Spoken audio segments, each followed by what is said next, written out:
పంపిణీ చేయడానికి నిర్ణయించాం.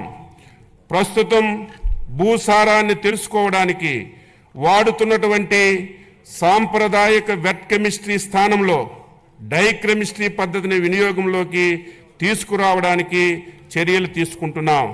2024-25 సంవత్సరంలో 7.88 లక్షల క్వింటాల విత్తనాలను 268.32 కోట్ల రాయితీతో రైతు సేవా కేంద్రాల్లో పంపిణీ చేశాం.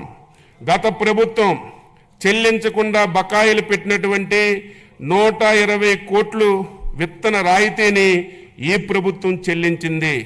ఇంకను 100 కోట్లు చెల్లించబోతున్నాం.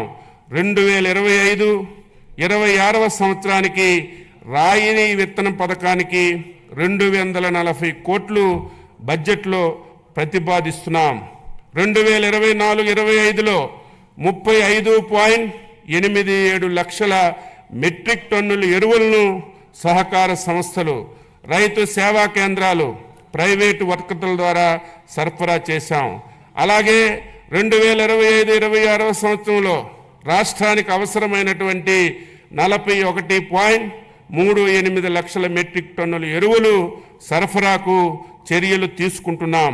2025-26లో ఎరువుల కొరతను నివారించడానికి ఏపీ మార్క్ఫెడ్ ద్వారా 2 లక్షల మెట్రిక్ టన్నుల ఎరువులు బఫర్ స్టాకుల నిర్వహణకి 40 కోట్లు బడ్జెట్లో ప్రతిపాదిస్తున్నాం. అన్నదాతకు అండగా నిలబడి వ్యవసాయాన్ని లాభసాటిగా మార్చేందుకు తలపెట్టిన బృహత్తర కార్యక్రమమే పొలం పిలుస్తుంది. ఈ కార్యక్రమం ద్వారా ప్రస్తుతం వ్యవసాయ రంగంలో వస్తున్నటువంటి ఆధునిక సాంకేతిక పరిజ్ఞానంతో వ్యవసాయంలో డ్రోన్లు వినియోగం, యాప్ ద్వారా పంటలపై చీడపీడలను గుర్తించి తగు చర్యలు తీసుకోవడం, ప్రకృతి వ్యవసాయ విధానాలపై అవగాహన కల్పించడంతో పాటు వ్యవసాయం అనుబంధ శాఖల క్షేత్ర సమస్యలు తక్షణ పరిష్కారం సూచిస్తున్నాం. ఆంధ్రప్రదేశ్ ప్రజా భాగస్వామ్య ప్రకృతి వ్యవసాయం ద్వారా ఇప్పటికే 10.6 లక్షల కుటుంబాలు 5 లక్షల హెక్టార్లలో ప్రకృతి వ్యవసాయాన్ని పాటిస్తున్నాయి. పీజీఎస్ ఇండియా ఆర్గానిక్ సర్టిఫికేషన్ ద్వారా 4.76 లక్షల హెక్టార్లలో 10.38 లక్షల మంది రైతుల్ని ధృవీకరణ చేస్తున్నాం. కొత్తగా ప్రారంభించినటువంటి national mission in natural farming పథకం పరిధిలోకి 3,000 కొత్త గ్రామ పంచాయతీల్లోని 2,570 క్లస్టర్లను ప్రకృతి వ్యవసాయ పరిధిలోకి తీసుకురానున్నాం.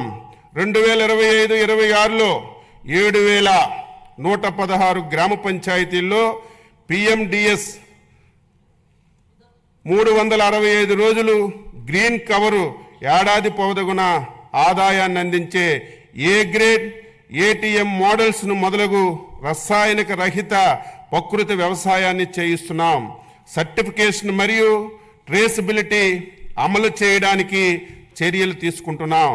2025-26 సంవత్సరంలో 15 లక్షల కుటుంబాలతో 6.5 లక్షల హెక్టార్లలో ప్రకృతి వ్యవసాయం చేయించడానికి 61.78 కోట్లు ప్రతిపాదిస్తున్నాం. ప్రతి రంగంలో స్మార్ట్ వర్క్ ఆవశ్యకం ఉంది.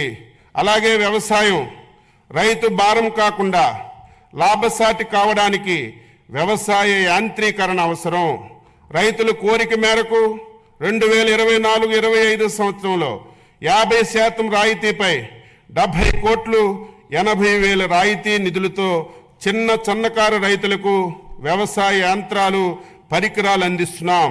2025-26 సంవత్సరంలో కూడా ఈ కార్యక్రమం కొనసాగించడానికి 139.65 కోట్లు ప్రతిపాదిస్తున్నాం. 2024-25లో 70 కోట్ల నిధులతో 80% రాయితీపై 875 కిసాన్ డ్రోన్ వ్యవసాయ యాంత్రీకరణ కేంద్రాలు ఏర్పాటు చేస్తున్నాం. 2025-26లో 1000 డ్రోన్లతో కూడిన వ్యవసాయ యాంత్రీకరణ కేంద్రాలను ఏర్పాటుకు 80 కోట్ల రాయితీతో నిధులు ప్రణాళికలో రూపొందిస్తున్నాం. 2025-26 బడ్జెట్లో వ్యవసాయ యాంత్రీకరణకి 219.65 కోట్లు